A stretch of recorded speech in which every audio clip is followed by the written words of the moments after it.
بين الألم والحزن تهت بوجاع وآخرتها جان، خبر فقد غالي وبين الضيق والهم والحال جاء الخبر ذي جز خيالي، خبر صديق الوقت والحال سوها الله وطوتها الليالي.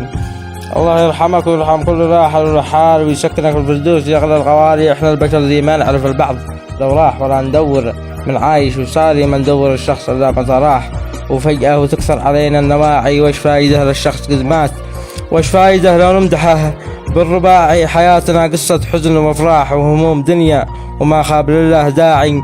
انا احمدك يا من دعاك العبد ما طاح، سبحانك الخالق مجيب الدواعي. انت الذي ما خاب من توجه لنورك الوضاح، لك الحمد في ضيقي وهمي ومالي. المعيزة يا صاحبي في حالة الناس نطمع ونعمل على شيء خالي، ننظر الى العليا وفي سما العليا مسكات، ونبني أحلامنا بس بالليالي. وأطماعنا ذي تسبب مضيقات، والعالم الله كم نفس تساوي، والحب ذي يؤمن به بعض المحبات له يوم يشكي منها المفارق.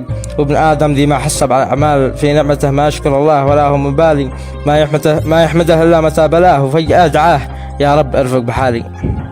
ما يحمده إلا متى بلاه وفجأة دعاه يا رب ارفق بحالي.